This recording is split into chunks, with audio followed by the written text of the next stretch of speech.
Is there a way to stop cancer from spreading if you have it and prevent it from coming back for people in remission? Yes, yes, there are a lot of, but I think it's a complicated thing. All right.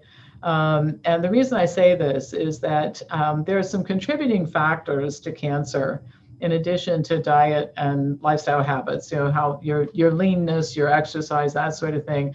One book that I recommend that cancer patients read is Radical Remission, which is a study that was done. Kelly Turner wrote that book, and she did a study of 1,000 cancer patients who had horrible prognoses, short lifespans expected.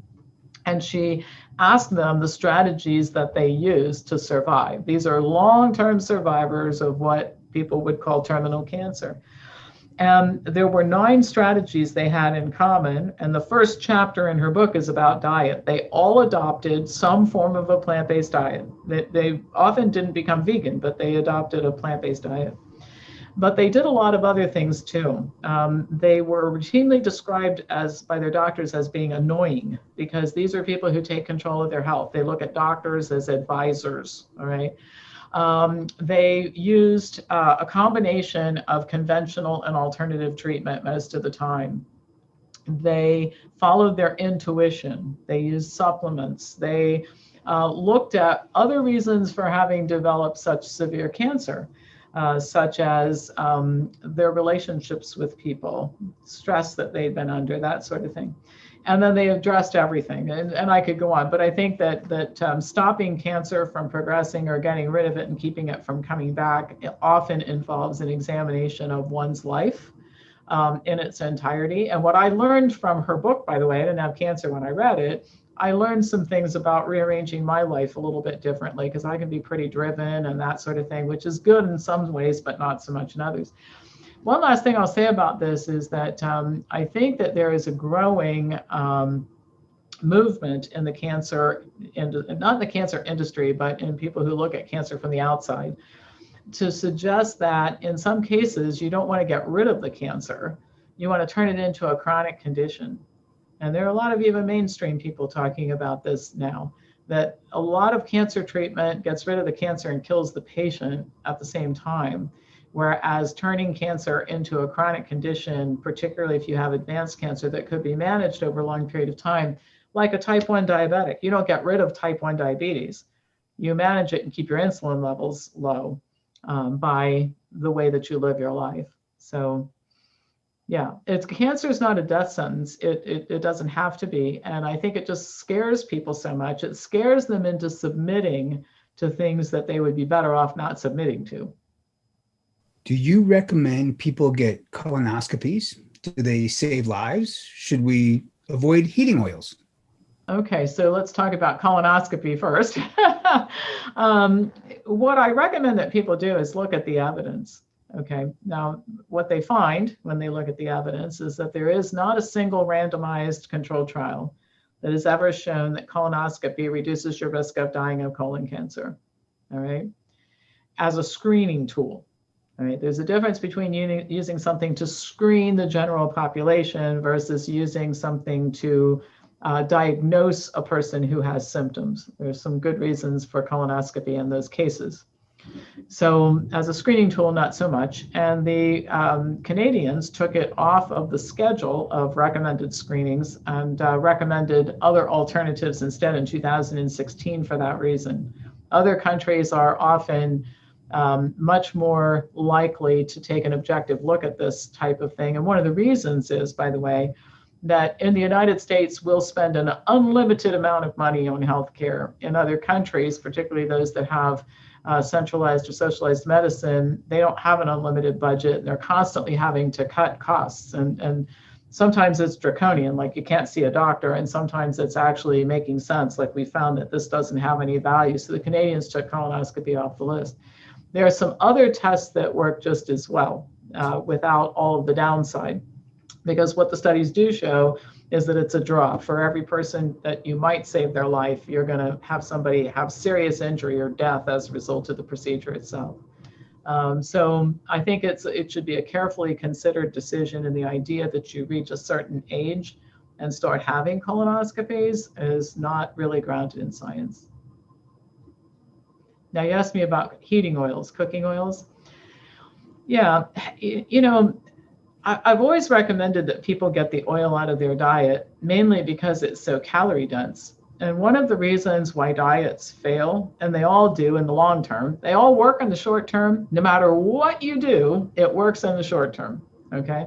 If you and I were to decide we're going to go on a diet where we're just going to eat breakfast and nothing else every day, we'd do it for a few weeks until we couldn't stand it anymore. So the data at 12 weeks, we're toughing it out and doing it. But where are we a year later, right?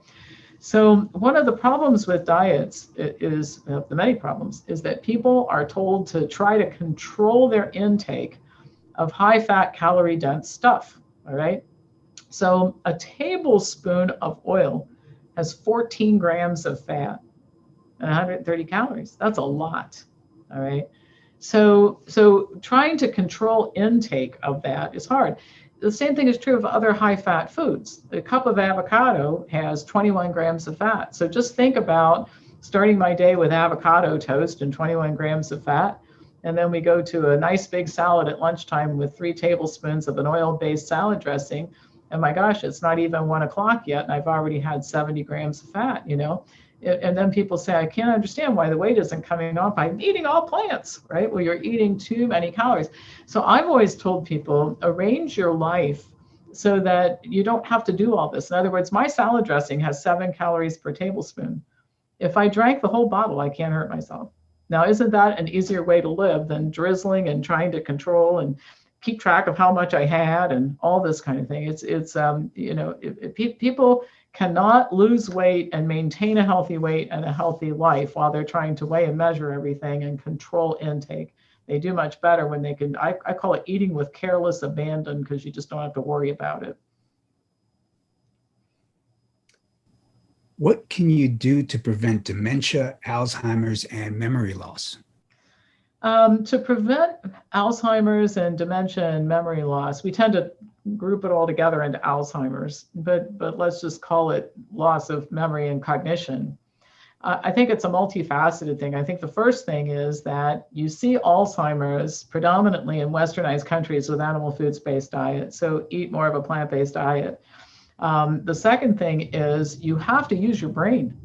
Okay, and we see older people deteriorating because they don't have anything to do, they don't have anything to think about.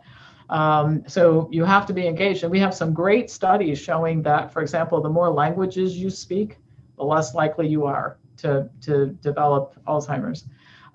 One thing that I've recommended for years is in every state, the public colleges and universities allow people over 65 years of age to attend. You can't get a degree, but you can attend almost any class you want to for free.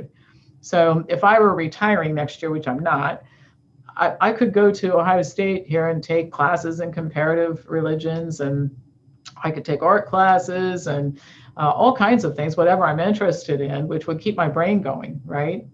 So you've got to use it or lose it. It's not just the muscles in the body, it's your brain as well. Staying hydrated, your body uses a lot of the water. Oxygenation, you know, and this goes to what's good for the heart is good for the brain, because the blood vessels carry all the materials needed for brain function to the brain. So it's really important to have your cardiovascular system in good shape. So the diet people eat to make cardiovascular disease go away or to prevent it is good for the brain. Exercise. Exercise has this magical result, which is called production of BDNF, brain-derived neurotrophic factor. So when you're exercising, your brain makes this stuff and it improves brain function, expands brain capacity. It's why I'm so smart, because I exercise every day. But, so yeah, that's how you keep yourself from ending up with Alzheimer's. And at the earliest stages, by the way, we've worked with a lot of people here over the years who would come in or call us with a family member who seems to be having difficulty remembering things, you know, slipping. And we get them into social engagement, join a church, for example. That's an easy thing to do. It doesn't cost money.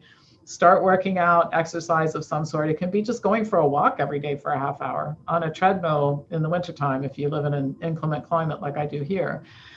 Start drinking enough water, eating a good diet. A hobby.